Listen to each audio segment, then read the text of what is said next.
Hai guys, torang berjumpa lagi di K-Podcast. Nah, di episode kali ini, torang kedatangan bintang tamu spesial nih, yaitu seorang dokter.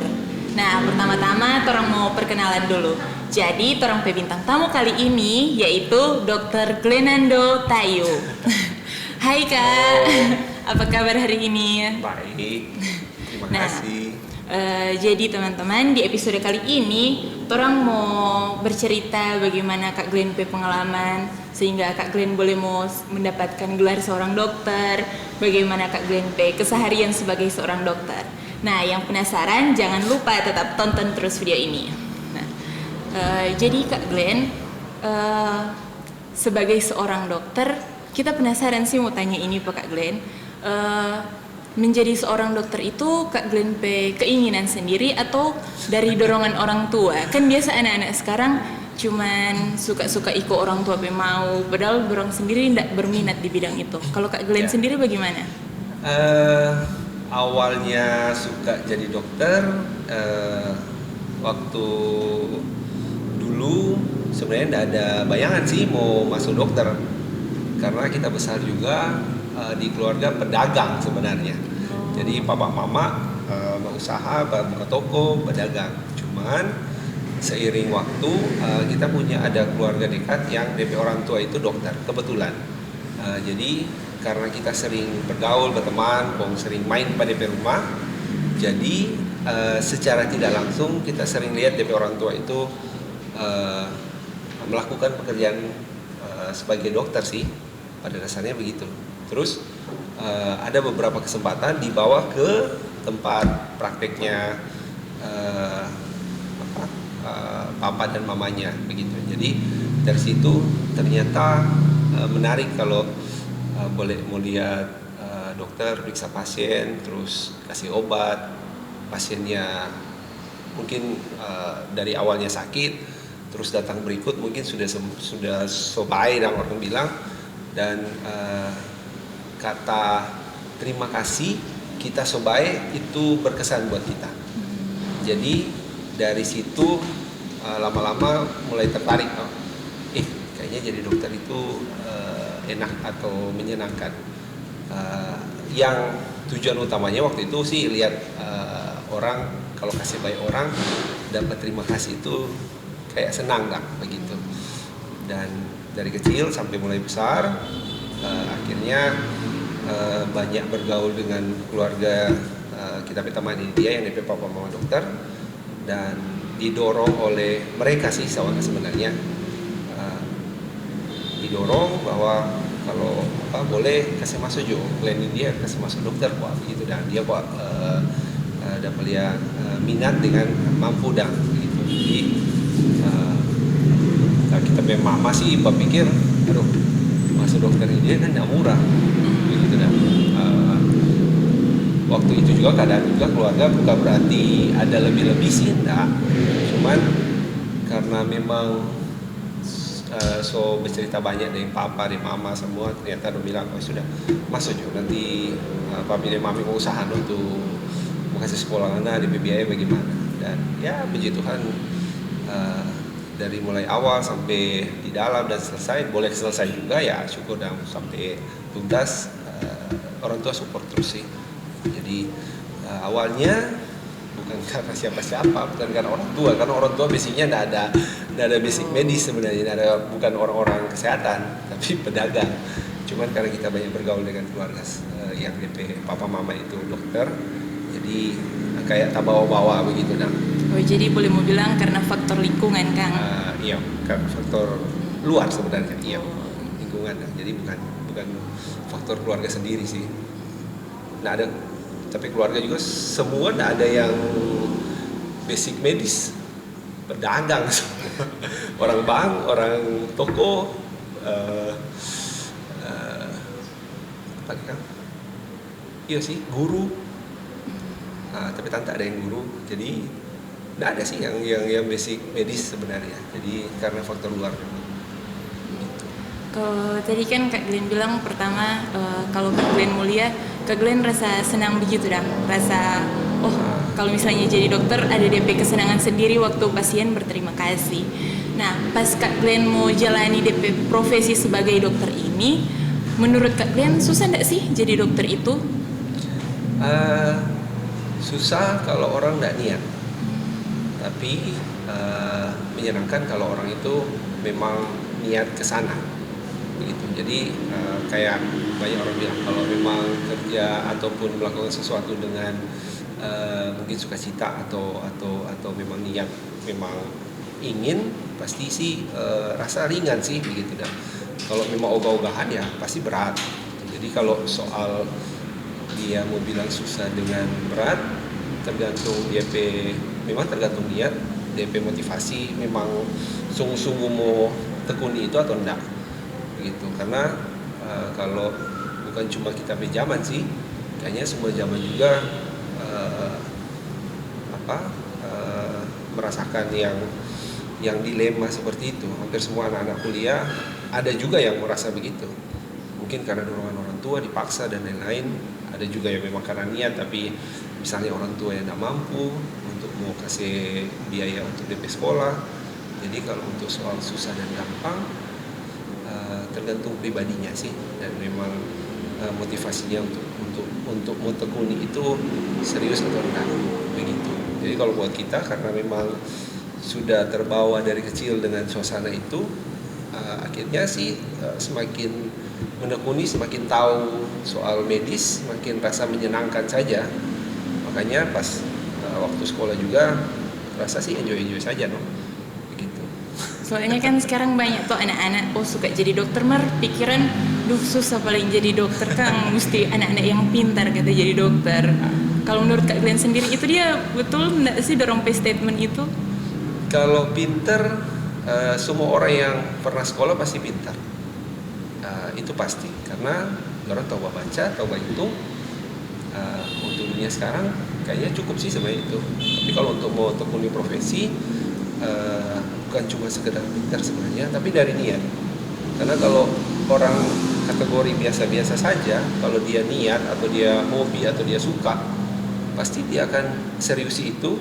Lama-lama itu akan jadi habit buat dia dan keuntungan buat dia. Karena semakin banyak dia, misalnya dia baca atau dia dengar atau dia lihat, DP ilmu itu dengan sendirinya akan tak simpan sendiri pada otak kayak begitu. Jadi kalaupun penerapannya untuk pas DP kuliah begitu, pasti orang akan bilang oh dia pintar kan begitu dah. Kan orang pintar juga mesti belajar juga. Intinya sih begitu toh. Kalau orang yang memang tidak niat untuk belajar, tidak niat untuk serius, pasti mau rasa susah begitu dong. Tapi kembali ke, memang semuanya itu kembali ke personal orangnya sih gitu. Kalau mau lihat dulu ada juga orang zaman yang orang-orang yang awalnya tidak niat, memang tidak mau karena cuma dorongan orang tua atau karena gengsi atau karena orang tuanya mampu sebenarnya secara finansial, tapi si anak mungkin tidak mau ke sana. Dia lebih suka ekonomi atau hukum atau dan lain-lain begitu. Jadi kalau intinya kalau memang dia niat, terus ada support, semua jadi mudah sih, jadi lebih gampang loh, begitu dah. Buat kita sih begitu. Nah, waktu Kak Glenn sekolah formu jadi dokter ini, ada enggak sih pengalaman-pengalaman atau kesulitan-kesulitan yang memang mau bikin Kak Glenn itu mau lupa, mau ingat sampai sekarang? Kan paling setiap orang bilang, oh dokter itu ada DP masa-masa susah. Apalagi orang waktu mau praktek di rumah sakit. Oh. Ada enggak sih pengalaman yang membekas Kak Glenn? Setiap periode sekolah itu pasti ada DP kenangan-kenangan tersendiri dah. DP kenangan senang ada, DP susah juga ada, DP siksa juga ada. Jadi enggak selalu campur-campur sih, sesuai DP keadaan dah memang. Tapi yang paling berkesan sih rata-rata kita salah satu orang yang suka pakai sistem SKS, sistem kabut semalam dah.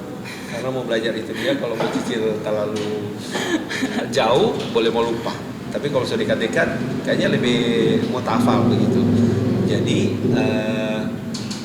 rata-rata dari semester awal sekolah sampai terakhir pun kita suka sekali nanti so dekat-dekat mau ujian begitu baru mau belajar. Dan itu memang sampai malam loh, sampai kita mami sering sekali saya bangun. Bangun. So jam 2 atau jam 3 subuh ini dia. Bangun, belajar kan. Ada semua ujian nih berapa hari, belajar. Oh iya. Jadi mesti bangun, cuci muka, buka buku, tak tidur sedikit kadang-kala, tak bangun ulang, tak tidur ulang. Itu DP seni, no? Seni orang sekolah begitu kita rasa. Semua orang juga mau alami, mungkin bukan cuma bidang kedokteran kita, tapi karena kebetulan kedokteran itu dia DP menurut orang DP teori banyak, jadi harusnya banyak belajar, banyak baca lah begitu dah. Cuman dari semua buku yang tebal-tebal itu dia kayaknya ada baca ada yang tak hafal, ada yang so di luar kepala memang, so di luar memang, dan ada yang tak simpang sekali dah. Tapi DP masa-masa itu kalau mau ingat ulang, yuk Kang, begitu dah. Ada DP senang, ada DP susah juga karena terpaksa mesti bangun pagi. Dan itu sepanjang periode sekolah dari semester 1 sampai kelar. Rasanya sih mirip-mirip loh DP keadaan. Kalau koasi lain lagi loh memang karena so praktek toh. Jadi menyesuaikan dengan keadaan. Mau belajar sementara praktek, sementara belajar. Di rumah pun mesti buka-buka buku ulang. Kadang-kala so lelah nih. Kalau dari jaga malam atau apa so lelah. Jadi kadang tak belajar, kadang tak lewat, kadang buka buku nanti semua buku dapat dosen dengan konsulen mau ujian. Menyenangkan. Ada juga yang menyedihkan kalau so buku dapat dosen killer kalau dia kasih jawab pertanyaan dia yang bukan cuma di luar buku, di luar planet toh. Istilahnya terus ujian dokter pada pertanyaan spesialis begitu dan jadi ya pastinya lulus tuh begitu. Walaupun so baca juga pasti ada yang miss. Mesti mengulang pada dia, bolak-balik pada dia, pergi pada DP praktek, pergi DP DP ruangan.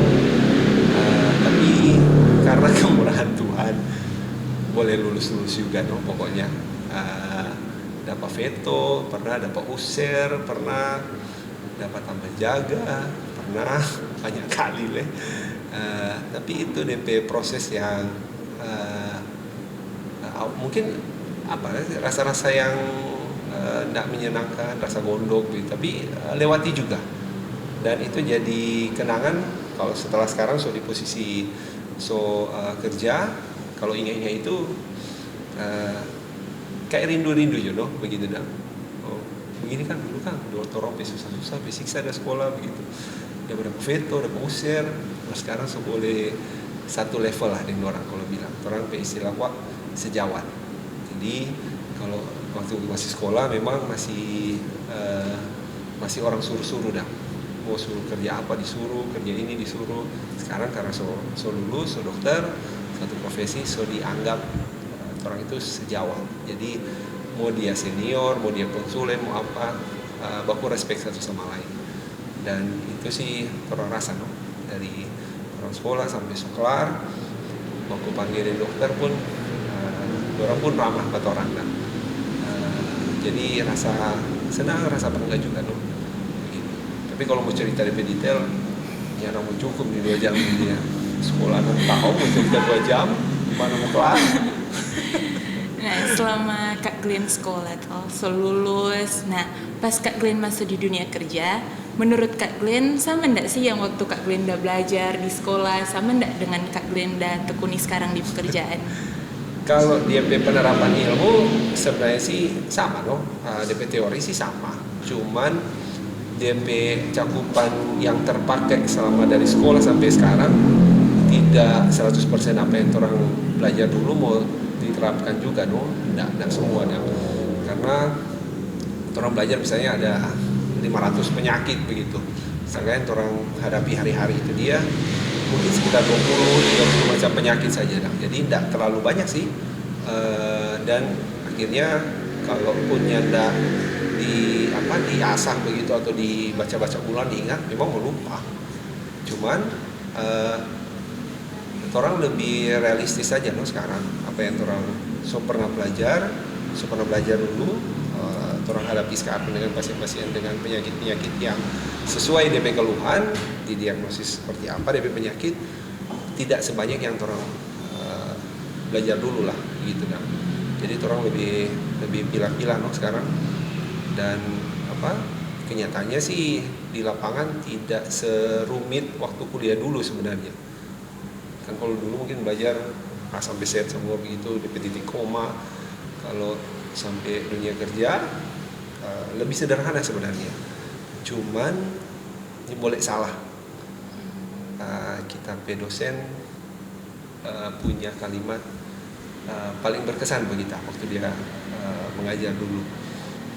Dia bilang kalau mau jadi dokter jangan pernah setengah-setengah, mesti full, mesti penuh pun DP ilmu juga karena mesti tahu pasti. Dalam arti DP penerapan itu mesti tahu betul. Misalnya karena contoh misalnya demam, karena mesti dikasih obat, ya obat penurun demam tuh, nggak mungkin nggak dikasih vitamin begitu, ya nggak bakalan turun DP sakit. Jadi setidaknya memang tidak perlu semua orang mau belajar kayak 1000 penyakit begitu, enggak semua, karena orang penerapan pun tidak seperti itu. Jadi setidaknya cuma taruhlah 30 penyakit, setidaknya 30 penyakit itu ya itu dia tahu betul ya kalau memang mau diobati atau ditangani itu dia memang akurat sesuai dengan DP penyakit. Jadi DP DP efek, DP outcome, DP hasil yang orang harapkan itu terpenuhi begitu. Jadi kalau misalnya dari sekarang sakit 2-3 hari, 5 hari atau beberapa hari pun ke depan itu ada progres lebih baik, dan itu boleh dibilang ya berarti orang itu cukup baik sebagai orang berprofesi begitu. Itu sih yang kita rasa sih. Kalau memang bilang penerapan untuk dunia kerja sih rasanya sih seperti itu begitu, nggak selalu sama kayak kuliah dulu. Nah, kalau sekarang kan Kak Glenn praktik di sekarang Mbak Dokter di Puskesmas Danuwudu. Puskesmas Danuwudu. Ya. Nah, sebelumnya kita sempat bercerita tadi Kak Glenn dengar Kak Glenn sebelumnya ndak niat mau jadi PNS. Nah, itu bagaimana DP cerita? Kalau soal PNS, iya, yang niat sih awalnya karena DP image dulu mungkin kalau PNS itu satu DP birokrasi itu rumit, dua DP penghasilan yang katanya ini cuma dengar-dengar ya, kita juga nggak pernah lihat sih orang daftar gaji real langsung tapi cuma dengar cerita DP penghasilan katanya lebih di bawah dibanding swasta. Makanya dari awal selesai kerja dokter terus bisa sampai kerja swasta, dorong bilang rasa doi.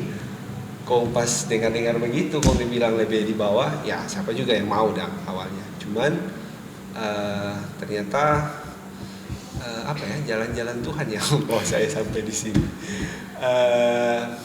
Dari nggak niat sampai akhirnya awalnya sih dimulai dari menikah, menikah dengan istri sekarang, terus pap yang tapi Pak Yopi itu mendorong untuk coba masuk PNS dari mulai kawin 2016, 2017, 2018 tiap tahun dapat bilang itu terus coba PNS,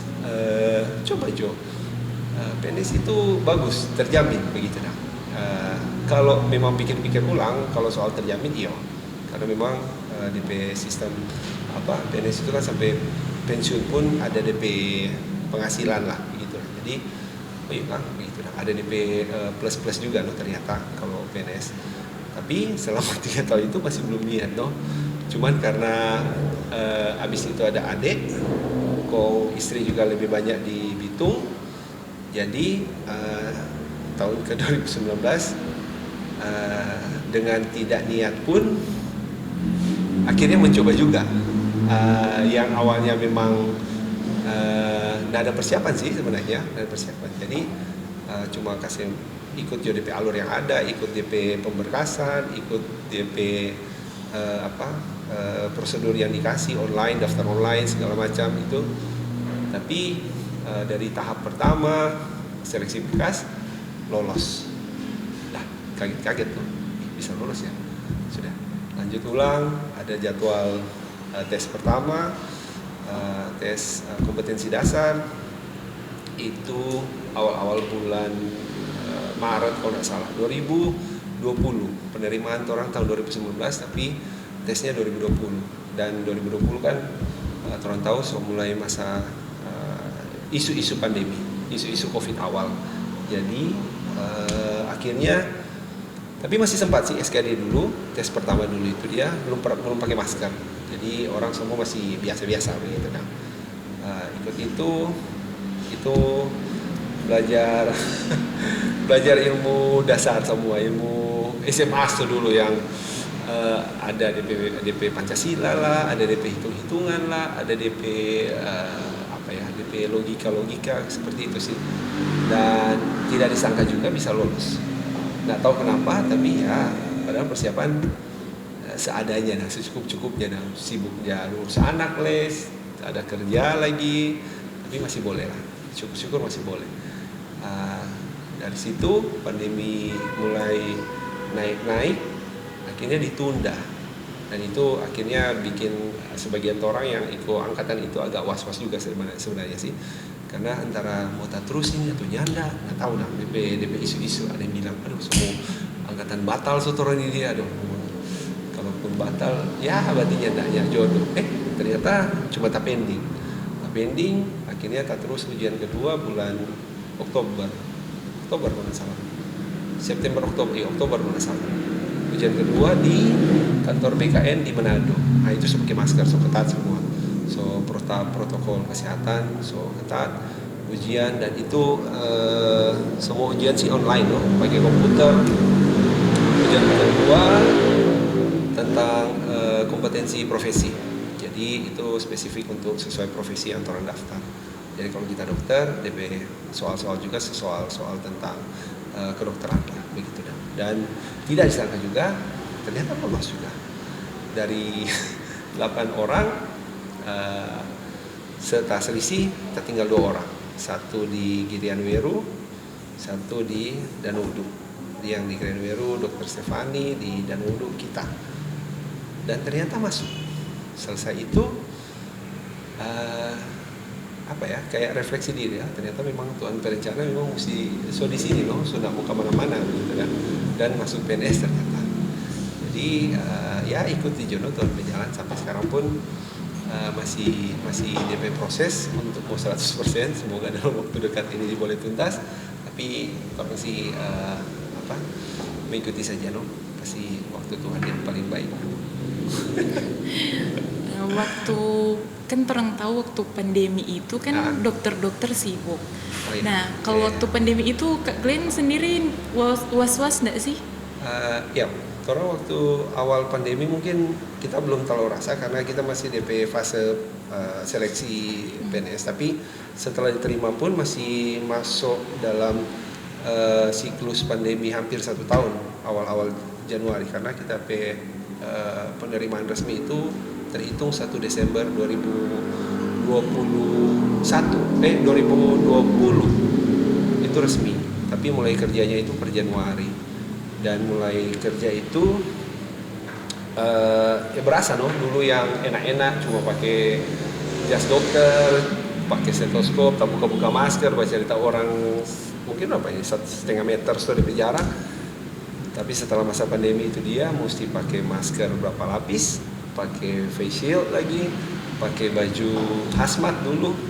Jadi orang kerja setengah bahasa sauna. Tuh, lumayan kan, lebih panas. Tuh, kalau ditambahin AC, memang berasa. DP panas, DP-nya nak makan, dia nak minum, DP suar, malil-malil di mata, pedis, DP banapas susah. Ada yang sampai orang betamang sampai pingsan gara-gara DP susah bernapas itu dia. Jadi cukup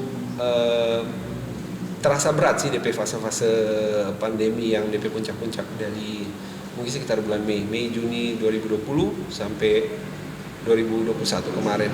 Itu memang masih DP puncak-puncak tuh, sampai ada berapa kali siklus dia naik tinggi DP kasus. Dan vaksin juga awal 2020 belum ada, nanti 2021 itu baru ada. Itu oleh bulan per Maret baru mulai vaksin. Jadi DP prosedur kerja itu dia ketat, menyenangkan, tapi harus kerja untuk melayani. Nggak ada pilihan. Cuman seiring waktu, DP perkembangan ada vaksin, orang-orang suka vaksin, DP herd immunity tercapai. Jadi pelan-pelan kembali lagi ke bukan new normal. Yang dulu kan orang bilang new normal toh. Sekarang ini ke normalnya doi-loi dah, gitu dah. Mulai buka masker, sekarang juga lebih agak renggang sedikit karena orang yakin pasti bahwa banyak orang yang vaksin, jadi DP sistem imun orang lebih bagus untuk menghadapi ini COVID dah. Cuman kalau mau ingat, mudah-mudahan jangan ada pandemi lagi loh. Karena berat, susah, orang saja siksa, apalagi orang-orang. Bayangkan orang berapa bulan ya, tidak suruh keluar rumah, kong cuma di rumah, beberdiam juga kata, kong nggak ada makanan lagi, kong tahu mau jatuh dari mana itu makanan, toh kasihan lah. Orang mesti ada yang kerja di Gojek, ada yang kerja mesti tukang, ada yang kerja sopir, kayak begitu dah. Kong dipaksa nak kerja, orang mungkin yang mau mati di COVID, malah mau mati nggak makan dah, kasihan dah, begitu dah. Toh, begitu. Itu sih yang orang rasa buat orang berat loh. Tapi DP berat kita rasa sama beratnya juga dengan orang-orang yang profesi yang harusnya keluar untuk mencari sesuatu. Begitu dah. Jadi semoga Jo di pandemi cukup ini jilid 1 ini nih. Jangan ada jilid-jilid lagi. Amin. Nah, di tengah-tengah Kak Glenn kesibukan pekerjaan ini, bagaimana Kak Glenn mau bagi waktu dengan Kak Glenn keluarga, Kak Glenn istri, anak, keluarga lain? Kan pasti dokter kan pasti sibuk tuh, apalagi praktek di puskesmas, baru udah lewat pandemi. Bagaimana Kak Glenn mau membagi waktu? DP kalau soal waktu sih sejauh ini kalau DP masa jam kerja ya kerja. Cuman di luar jam kerja untuk sekarang masih bisa menikmati juga dari keluarga. Jadi dari jam 8 pagi sampai jam 3 sore DP kerja di puskesmas. Selesai itu pulang mandi, boleh beberapa dengan anak istri. Kalau soal bagi waktu, kebetulan orang masih fase 80% CPNS. Jadi kita juga ndak ambil kegiatan tambahan lain-lain karena mau kasih tuntas dulu. Nanti setelah 100% baru ada rencana untuk mau praktek mandiri. Tapi untuk sekarang sih masih belum karena juga ada masa pandemi begini juga. Tapi sejauh ini sih masih bisa untuk bagi waktu. Masih boleh ada waktu luang dengan keluarga. Walaupun mungkin tidak keluar pasti di luar karena keterbatasan situasi. Tapi cuma di dalam rumah pun senang-senang sih. Boleh lihat anak, dia bermain dengan orang. Bisa lah. Nggak terlalu sibuk-sibuk amat sih untuk sekarang. Tapi mungkin ke depan kalau ada aktivitas atau tambahan kerja lain, mungkin dengan waktu keluarga mungkin cuma antara malam dengan weekend yang bisa leluasa begitu sih. Waktu rame-rame COVID kemarin itu Kak Glenn sempat nggak sih rawat pasien yang terkena COVID? Iya, pernah bulan orang kan masuk bulan Januari.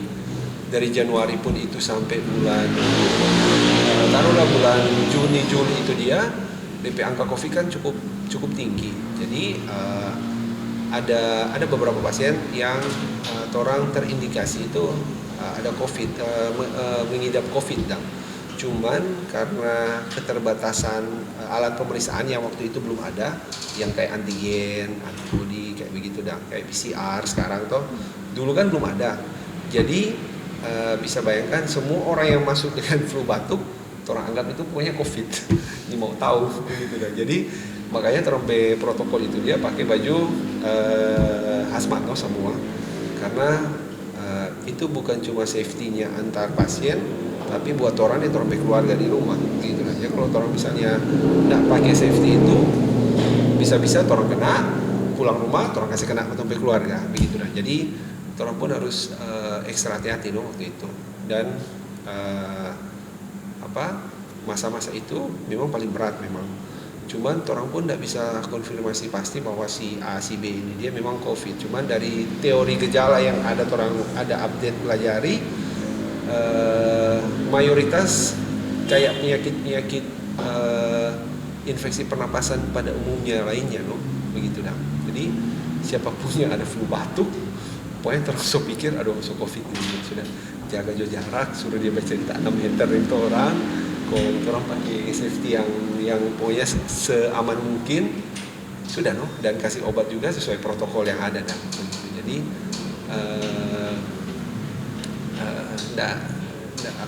cukup melelahkan sih waktu itu karena DP pakaian yang orang pakai sih sebenarnya. Kalau DP pasien COVID waktu itu memang belum ada yang berat-berat, dan untuk fase di puskesmas juga enggak sama dengan rumah sakit. Rumah sakit itu lebih ekstrim DP kasus gitu. Masuk sesak berat, hampir mau meninggal gitu. Tapi kalau di puskesmas masih DP fase-fase awal nah, orang masih kuat, masih boleh berjalan, masih boleh ketemu dokter, masih boleh ngobrol. Tapi kalau di puskesmas kalau di rumah sakit sampai sesak sudah boleh bercerita. Akhirnya DP keluarga yang ngobrol gitu. Jadi soal DP berat sih ini di rumah sakit lebih berat. Cuman kalau soal DP prosedur protokol kesehatan itu yang orang rasa berat no, karena selama 5-6 jam ya bisa makan, ya bisa minum, ya nggak bisa kemana-mana, kerja di situ bersuar panas. Nah itu yang cukup menyiksa sebenarnya sih, bukan DP pasien COVID sebenarnya. Pasien COVID mah orang kita rasa so safety, cuman pasien COVID-nya yang protokol kesehatan yang safety-nya orang itu yang memang tidak menyenangkan sih, begitu dah. Itu sih kita rasa. Nah, ini kan Kak Glenn berapa tahun menjadi dokter ini? Kurang lebih 12 tahun. Selama 12 tahun ini ada nggak sih pengalaman yang paling berkesan for Kak Glenn? Yang paling berkesan rata-rata sih semua pasien yang pernah dirawat, pernah dilayani, buat kita sih berkesan. Cuman yang paling berkesan ada opa yang dia sakit sih sebenarnya, sakit parah. Cuman dia kalau tiap kali datang DP status ekonomi juga orang-orang yang boleh dibilang kurang mampu sih sebenarnya. Jadi kita layani dia sampai kasih obat itu kita yang tanggung, begitu dah. Dan opa ini sih ya dia senang sekali dong begitu, dibantu, terus obatnya juga gratis. Waktu itu belum ada BPJS sih, masih tahun berapa itu, 2012 2013 itu. Cuman tiap minggu atau tiap 2 minggu itu opa sering sekali titip ayam bakar rica begitu. Bukan cuma sepanggal ya, 1 ekor. Jadi ini dari mana begitu, dulu awalnya nggak tahu dari siapa begitu dah. Terus kaget teman perawat bilang, oh dok ini dari opa itu dang yang ada berobat lalu. Oh iya dia udah kasih, ini dia. Oh iya, bilang makasih dah, kalau kita nggak ketemu bilang makasih, tapi kalau kita ketemu dia pasti kita bilang langsung dah. Tapi dari situ dia sakit nggak sakit dia sering bawa dah begitu. Jadi kita juga rasa kayak ya terima kasih juga, cuman dang nggak usah juga repot-repot begini dang. Itu satu dari sekian banyak yang bikin kita senang loh, mau bikin kita bekerja ini dia. Bantu orang sih, kalau orang bantu tulus dengan sepenuh hati, yang balas bukan opa sih sebenarnya, tapi kita rasa sih Tuhan yang balas gitu. Pokoknya kasih gerak tuh orang mau kasih apapun itulah begitu dah. Itu sih yang kita rasa, bukan cuma itu juga, mungkin banyak waktu di Amura juga banyak praktek begitu, orang susah juga orang bantu. DP berapa hari berikut dapat ember ikan, dapat ubi, dapat pisang kayak begitu, dan dapat sayur-sayur. Jadi kita bilang dah bingung bingung ini bawa pulang gimana ini dia, karena otole cuma kecil zaman itu. Jadi yang berkesan sekali sih yang momen-momen seperti itu, karena orang kerja, kebanyakan orang sih orientasinya memang kerja untuk hidup, memang iya betul, kerja untuk mau cari doi orang bilang toh. Cuman ada trompe guru juga bilang kalau ngoni masuk dokter, kau mau cari kaya, salah profesi atau salah jurusan. Lebih baik ngoni cuma sampai SMA, yang penting tahu berhitung, tahu baca, cukup. Buka toko juga dagang kaya. Tapi kalau ngoni sampai masuk dokter, berarti ngoni punya tujuan yang lebih dari untuk mencari kaya saja. Berarti ngoni mau kerja untuk mau banyak bantu orang, dalam arti sosial begitu. Jadi orang butuh sakit, orang bantu berobat dengan tulus, dia ada doinya, orang menyesuaikan begitu kan. Dan nggak mungkin orang kalau misalnya orang ada doi kamu paksa toh. Jadi setiap momen-momen seperti itu, orang datang dengannya ada apa-apa, tapi toh satu waktu orang bisa kasih sesuatu buat orang. Jadi hal-hal begitu yang bikin kita bersyukur, kita senang loh dengan profesi ini dia, bahwa mungkin tapi tujuan untuk mau dokter bukan hanya bisa mencari kaya, mungkin tidak bisa juga sebenarnya, tapi kalau mungkin kayak amal toh iyo kayak amal begitu lah. Jadi dan kita sih senang-senang saja loh. Di luar itu sampai sekarang pun kalau cuma untuk mau hidup tercukupi lah begitu. Jadi kita sangat bersyukur, senang sekali. Nah, tadi kan orang sudah dengar bagaimana Kak Glenn boleh mencapai Kak Glenn keberhasilan sampai sekarang, berkeluarga, dengan gelar dokter. Nah, di balik Kak Glenn keberhasilan ini, ada enggak sih Kak Glenn pengalaman selain dari pekerjaan, tapi dari sisi dari keluarga yang boleh Kak Glenn bagikan for teman-teman yang sementara tonton video ini? Oh iya ya. Ya kalau background keluarga kita besar dengan keluarga dari pihak mama sebenarnya. Dan pihak mama sih dari turunan dari buyut-buyut sebelumnya, dorang termasuk orang Kristiani yang dari kecil tahu ke sekolah minggu, ke gereja, sampai besar pun begitu. Cuman kalau papa waktu itu juga bukan Kristen tapi Buddha. Dari menikah mama dan papa itu dia tetap pegang masing-masing kepercayaan. Dan kebetulan karena kita anak laki-laki, jadi dari kecil kita dididik dengan caranya papa. Jadi tiap minggu papa bawa ke wihara dulu. Jadi masuk dengan ceramah yang dari biku sih, bukan biksu. Kalau biksu itu saulin begitu dan.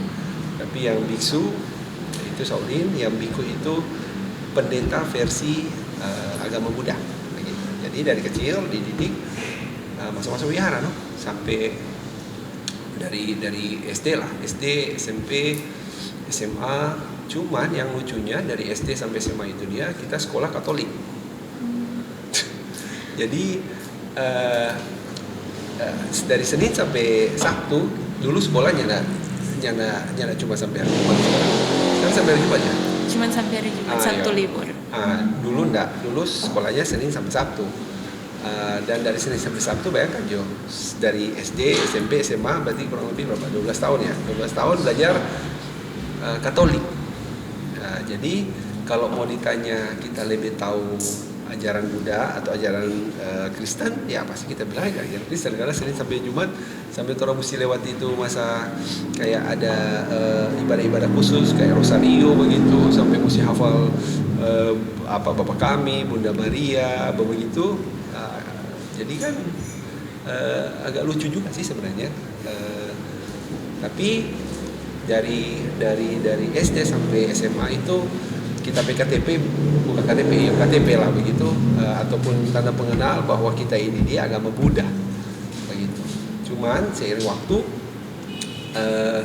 sampai SMA, masuk kuliah, yang bikin cukup heboh sebenarnya itu keputusan kita yang dari Buddha itu mau pindah ke Kristen, sampai ada pergulatan di antara keluarga inti, antara papa mama dan kita.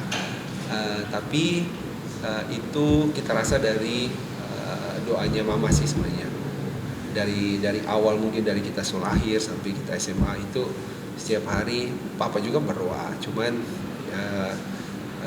kita yakin ini memang murni cuma karena mama berdoa, dan memang ya Tuhan berencana, bukan karena apa-apa. Pas kuliah ada pemuda dari gereja Gebis sih, gereja Bethel, Pak. Itu datang berkunjung ke rumah dan bilang seperti biasa lah, mungkin kalau Tania dan teman-teman kalau misalnya datang berkunjung ke teman-teman tuh paling mari Joko ikut sekali-sekali ikut ibadah begitu, sekali-sekali ikut doa pemuda dan lain-lain begitu. Dan dari situ sih akhirnya sudah, kita juga pada dasarnya sih tidak fanatik juga sekali dengan Buddha, karena banyak belajar juga soal Katolik, jadi cukup mengerti sih sebenarnya.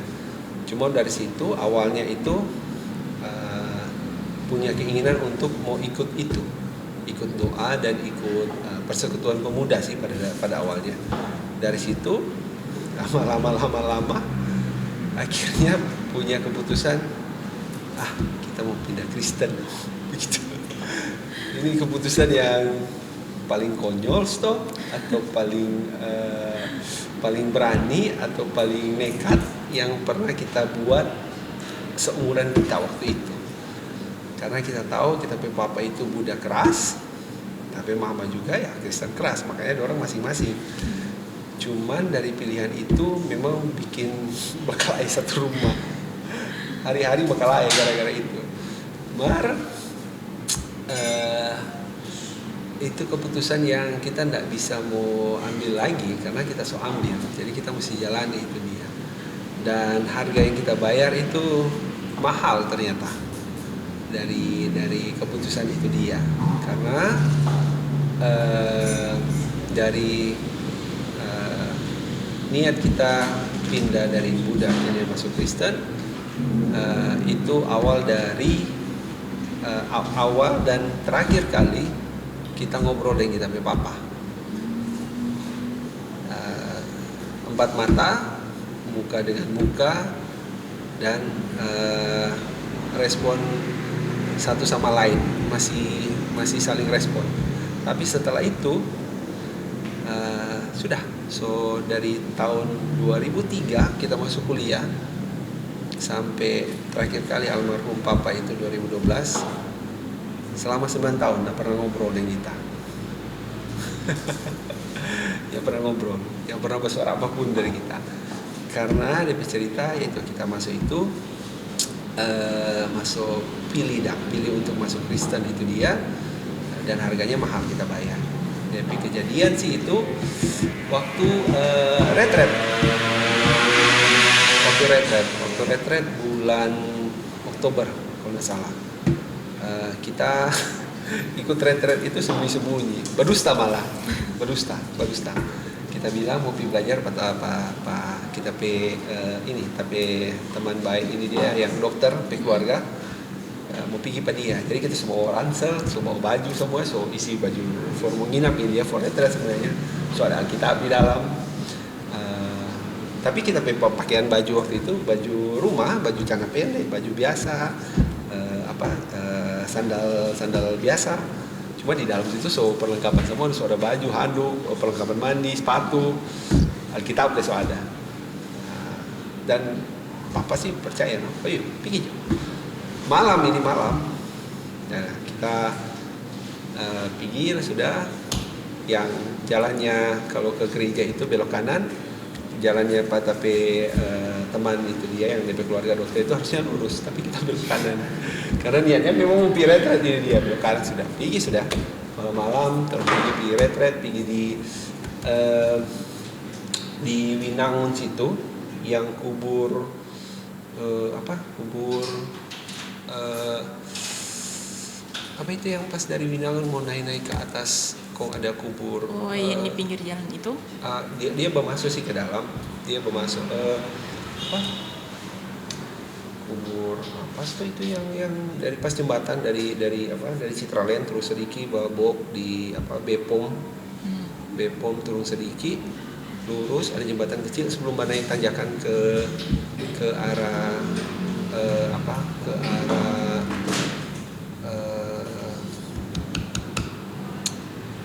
dari Kairagi, Winangun sebelum sampai di bawah-bawah Tumon. Winangunyan. Bukan, Tumon. Tumon. Belum di bawah Tumon. Pokoknya Tidorso agak jauh, ke bawah sedikit. Pokoknya sekitar situ malam-malam masuk ikolah ibadah di PRT. Papa nih tahu ini, belum tahu. Hari pertama itu cuman kayaknya kita Papa so feeling no. So ini anak mau pergi ke sana kayaknya. Mau pergi tanpa lain ini karena nggak biasanya bawa ransel itu besar kon tebal-tebal kan begitu. Jadi sudahlah kita sudah di tempat retret ini dia sementara ibadah. Tapi karena datang malam, orang makan dulu baru ada ibadah singkat pembukaan cuman begitu, tapi tidak begitu lama. Sekitar jam 9, setengah 10 tuh itu dia. Sebentar ibadah. Tiba-tiba kita Papa muncul di muka. Kong teriak-teriak, panggil kita, suruh keluar, suruh pulang. Maka DP terang kakak-kakak senior juga dengan segan meresponi itu no.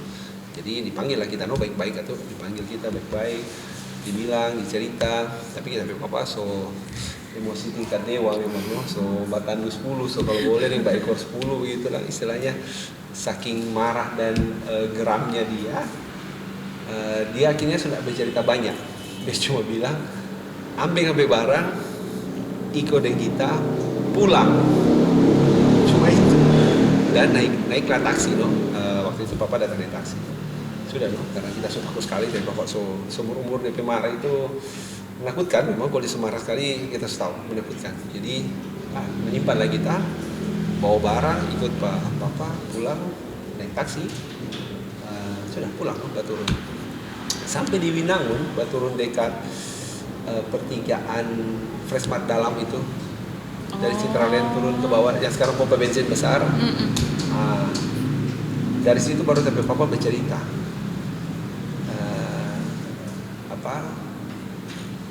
Ngana ini bikin malu pak kita begitu dah. Dari kecil kita kasih besar pangana, kasih rawat pangana, kasih iko mau karena bikin malu pak kita begitu dah. Dibilang tapi kita ya cuma berdiam karena tahu salah begitu, berdiam. Waktu begitu berdiam pulang, kaget turun pulang lebih begitu lama, kaget dibilang itu kalimat terakhir dari Papa ngomong. Karena sebetul-betul mau pindah Kristen. Kita belum jawab soal itu sih karena saking takut dan cuma berdiam bahagia begitu.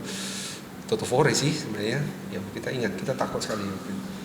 Tapi toh kita jawab setelah beberapa waktu kita bilang iya kita mau pindah Kristen. Oi, tapi Papa cuma tarik napas satu kali. Kong kaget, tapi Papa bilang, dia pakai itu sopir, dia bilang, stop, Pak putar jatuh orang, bawa pulang Pak dia ke sana. Tak kaget kita, nggak salah kita dari dengar dia. Kok itu sopir sih, oh, iya kok, mau putar. Tapi dari situ, itu kalimat terakhir yang kita dengar. Papi kasih keluar kata lah begitu dah. Baik DP percakapan sebelumnya di kita, DP ngobrol di kita itu dia soal pertanyaan itu dia, anak masuk Kristen atau nyanda, betul-betul mau masuk Kristen, itu terakhir kalimat for kita. Dari situ sampai almarhum, dia tidak pernah bersuara, satu kata, dia tidak pernah bersuara. Cuman awal-awalnya karena semangat baru, jadi kita tidak terlalu peduli. Maksudnya kita tidak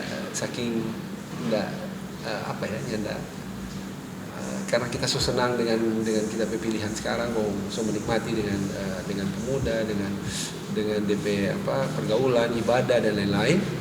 Kayaknya kita sudah ada beberapa bulan, bahkan beberapa tahun kita kayak tidak peduli dengan apa perasaan. Tapi setelah beberapa tahun itu juga baru mulai berasa ternyata kita pulang sapa tapi tidak pernah disapa balik, dan itu lama-lama bikin perasaan tidak menyenangkan juga ternyata begitu dong. Kita punya papa, rasa kayak enak punya papa begitu, ada di rumah hari-hari tapi tidak pernah ngobrol, satu kata tidak pernah ngobrol. Cuman kalau papa mau cek ke kita, tanyanya ke mama, Sinyo so makan atau Sinyo belum pulang, tapi tidak pernah ngobrol ke kita. Ngobrolnya ke mama, nanti mama yang telepon atau kasih tahu, di mana kan begitu dah, kenapa sampai papa so cari, tapi tidak pernah bilang langsung kita. Seiring waktu begitu, itu selama berjalan selama 9 tahun sebelum almarhum, pokoknya dia cara komunikasi itu tidak pernah direct ke kita, tidak pernah langsung kita, tapi via mama. Cuman di balik itu ternyata kita juga masih sadar, bahwa ternyata papa juga masih peduli dah, walaupun yang tidak pernah mau respon balik ke kita, yang pernah mau ngobrol ke kita begitu dah, tapi masih peduli. Jadi kita selama 9 tahun tiap kali ulang tahun papa, atau tiap hari kita pulang atau keluar karena dari kuliah pulang, kita menyapa sore pak begitu dah, atau pak mau makan begitu, tapi walaupun yang dibalas kita bilang. Sampai ulang tahun pun, terakhir kali kasih ulang tahun 2012 bulan Februari tanggal 4 itu bapak ulang tahun, sempat kasih jam, tapi nggak dibalas, cuman masih cipika-cipiki, masih blog gitu. Itu kayaknya hadiah terakhir for papa sebelum sakit almarhum bulan Juli tanggal 9 2012. Tapi itu orang bilang mungkin kalau ada beberapa pilihan, apalagi untuk yang ikut Tuhan begitulah, orang bilang ada harga yang mahal loh dibayar, dan kita hargai itu selama 10 tahun. Nggak menyenangkan, tapi jalani juga. Setelah pun nggak ada, lebih berasa loh memang. Mama juga berasa kayak hilang setengah nyawa. Kita juga berasa, ya Pak, hari-hari kita boleh lihat, kita mungkin masih bisa ngobrol, mau minta nasihat, mau minta pendapat, tapi tidak bisa juga karena nak mau ngobrol, dengsonya tidak ada. Jadi nyesek, tapi jalani juga. Jadi ya tinggal bawa di doa. Gitu kan.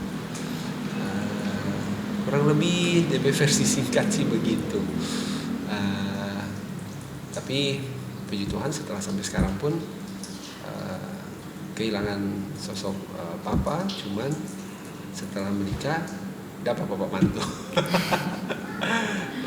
dapat pap dan di sini. Jadi banyak hal-hal yang mungkin kita hilang selama tahun-tahun kita tidak dekat dengan tapi papa, kita berusaha dapat di sosok pap ini dia begitu dah. Bisa ngobrol, bisa minta pendapat, bisa sharing pikiran begitu, sampai kasih masukan-masukan, kasih arahan, didikan begitu. Itu yang kita rasa kita belum lengkap loh dapat waktu 9 tahun itu begitu. Sampai pun almarhum vakum kayak vakum begitu. So, DP sosok papanya nyenda kita rasa begitu. Tapi dari kita kawin kalau dapat bapak pap begitu, papi Revi, mam, kakak, aku pernah bilang loh begini, karena saya bilang sosok papa yang mau ganti papa itu Tuhan Yesus. Jadi ya, berdoa hari-hari minta DP tunjuk lah, DP arahan gitu. Nanti dia mau rasa loh, DP rasa yang dulu hilang, anak muda di sini. Gitu. Jadi sampai sekarang, jadi kalau kita rasa mungkin rindu atau apa, cuma bisa berdoa, tidak bisa bikin apa-apa. Gitu. Tapi selama ini sih so bisa lebih merelakan begitu dah. So lebih bisa menikmati loh sekarang di masa-masa sekarang. Tapi tetap ada kayak penyesalan dalam arti walaupun mungkin taruhlah sudah jangan pernah ngobrol karena soal almarhum. Bukan kita harap sih belum almarhum begitu, tapi soal nak ngobrol mungkin kita bisa mau tahan, tapi penyesalan mungkin kayak begini, misalnya kita boleh sampai selesai dokter, boleh kerja, boleh ada keluarga, boleh ada anak, boleh ada keluarga dari tapi istri, boleh dapat baku dapat sama-sama, boleh ngobrol, boleh lihat dari cucu begitu dah. Itu yang mungkin masih kita bayang-bayang lah begitu. Aduh, kalau boleh kayak begitu kan, begitu dah, boleh tak masih boleh mau menikmati lagi masa-masa itu. Ternyata nak bisa juga, cuman itu sih tapi rasa kayak penyesalan gitu, terlalu cepat stop gitu. Nah kurang lebih sih latar belakang kalau dari keluarga sampai sekarang pun itu dah yang paling berkesan sekali itu soal agama loh. Buat kita soal agama dari dulu muda pindah Kristen sampai jangan ada bawa cerita akang lagi kong sampai sudah pakai tinggal lah istilahnya karena almarhum, ya sudah itu yang cukup berat awal, tapi orang namanya pilihan tuh mesti jalan itu. Tapi ya puji Tuhan, Tuhan kasih penghiburan, kita pribadi, mama juga, keluarga orang juga sampai sekarang bisa menjalani hidup, masih boleh tertawa, masih boleh mau fokus lain-lain. Itu cuma kemurahan Tuhan buat kita rasa. Kalau enggak, mungkin bisa saja ada gangguan-gangguan tertentu, misalnya bisa stres, bisa saja begitu, bisa punya orientasi yang aneh-aneh begitu dah. Karena misalnya kalau orang kecewa sesuatu, mungkin kalau orang mau ikut arah atau pergaulan dunia begitu, susah kok, mau misalnya narkoba lah, mau inilah, mau itulah begitu.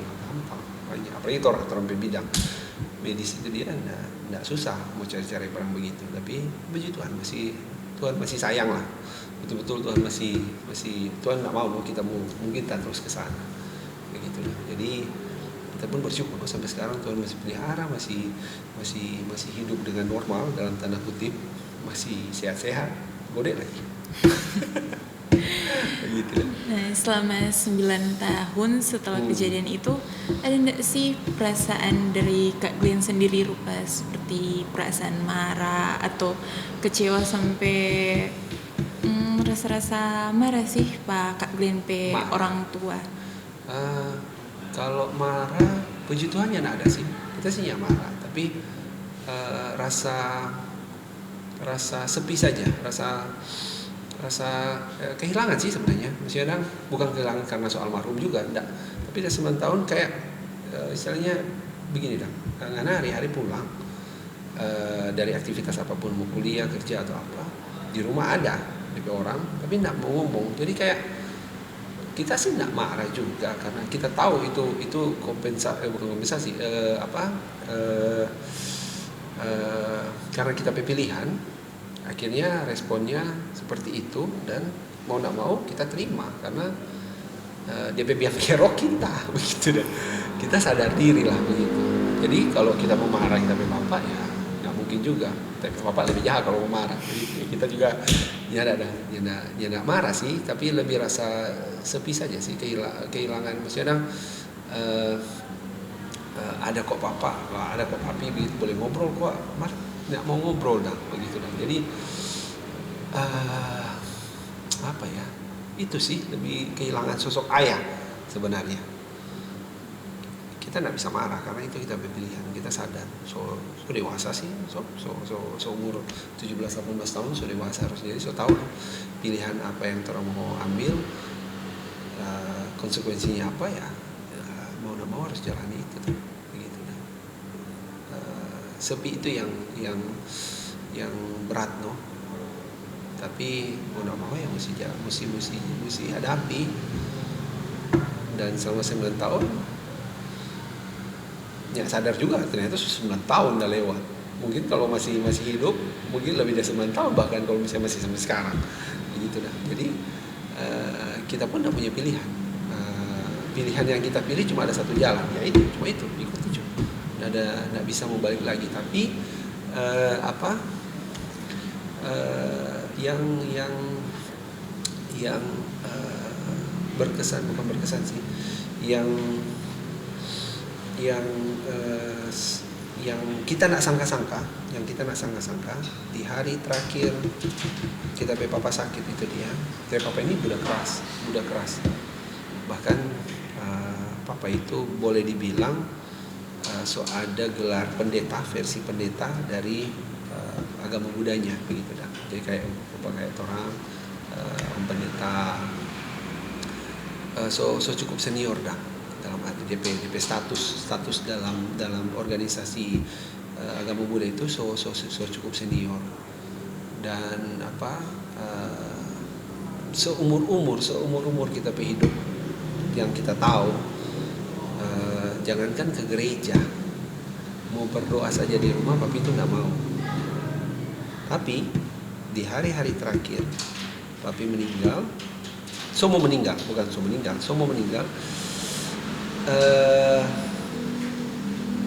menit atau 10 menit sebelum meninggal, seumur umur baru itu meminta berdoa akan kok diurapi dengan minyak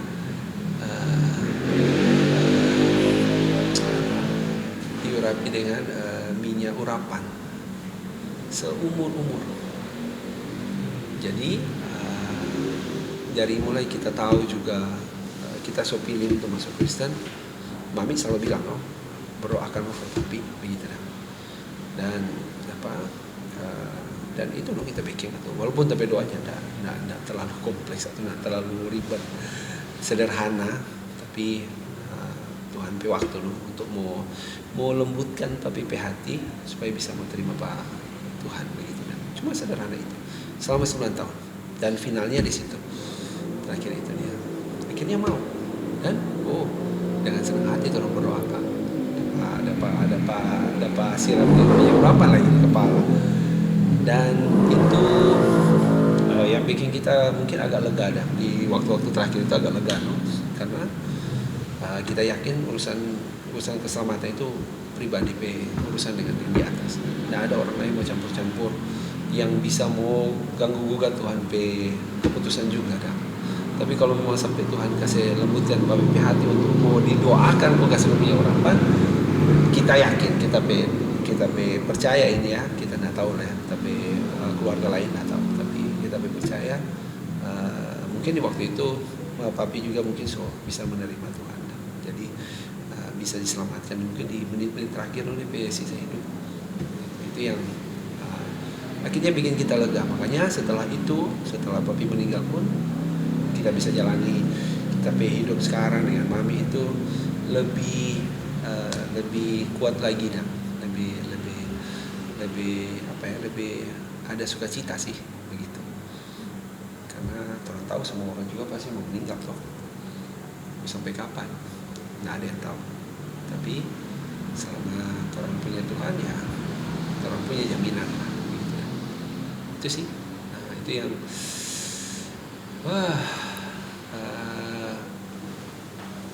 paling berkesan ya, paling Pokoknya cerita yang mungkin kita tidak akan mau lupa sampai kita bersama Tuhan. Mudah-mudahan kalau kita tidak dapat penyakit yang bikin lupa, itu tuh kita tidak bakal mau lupa. Karena kayak tak ingat jelas loh, DP momen-momen itu dia sampai detail-detailnya masih tak ingat. Dan itu mudah-mudahan kita mau ingat terus loh. Gitu. Karena apa yang Tuhan buat itu baik. Nah, tadi torang banyak dengar cerita dari Pak Kak Glenn. Ternyata di balik Kak Glenn keberhasilan ada DP masa-masa kelam, ada DP masa-masa sulit yang Kak Glenn alami. Nah, untuk sekarang ada enggak pesan-pesan atau motivasi yang boleh Kak Glenn membagikan for torang ke teman-teman yang sementara nonton ini video? Oh, ya kalau untuk motivasi buat kita satu, hidup tuh punya prinsip. Pokoknya hidup harus punya prinsip dan harus punya tujuan. Kalau enggak, orang enggak akan pernah tahu orang hidup ini untuk apa.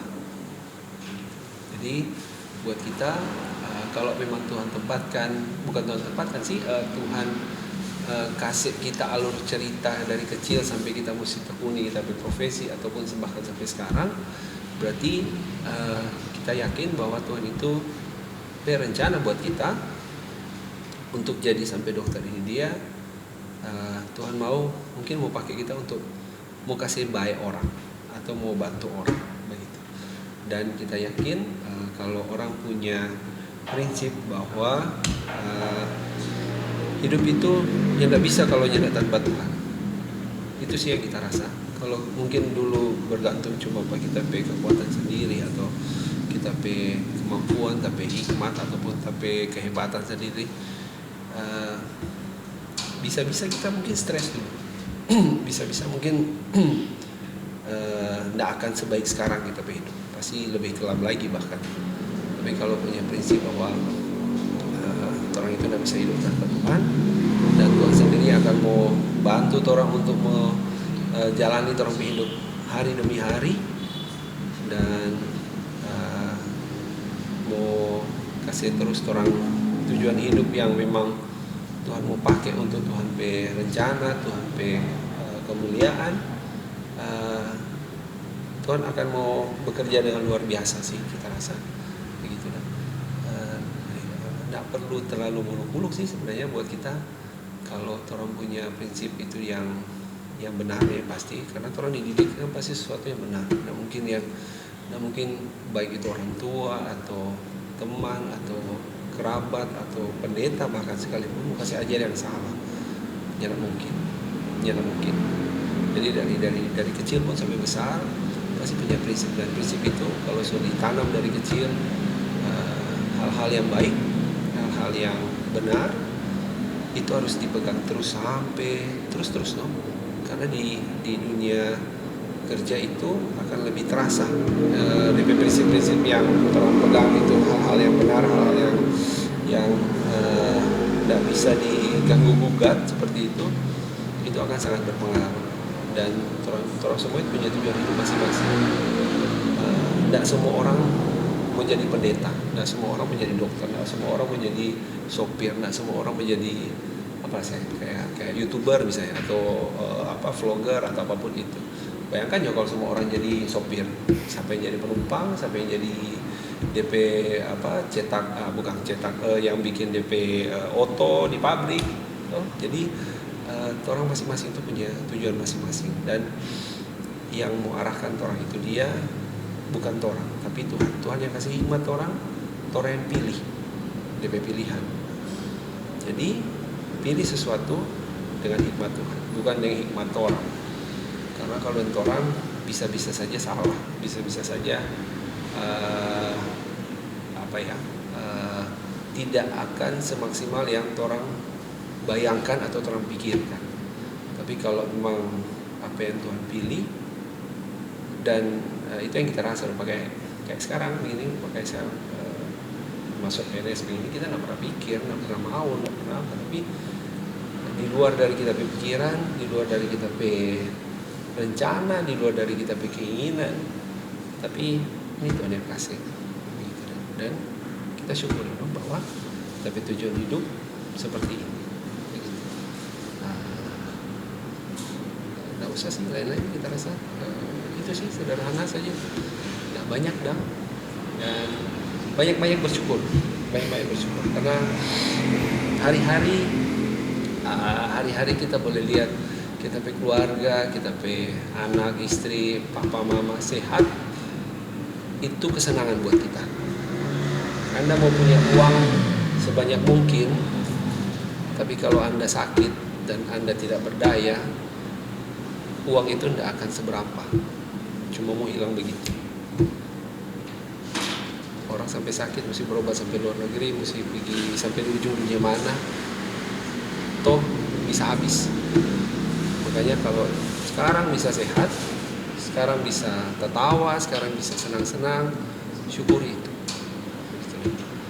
Karena setiap hari itu berharga, setiap hari itu anugerah buat kita.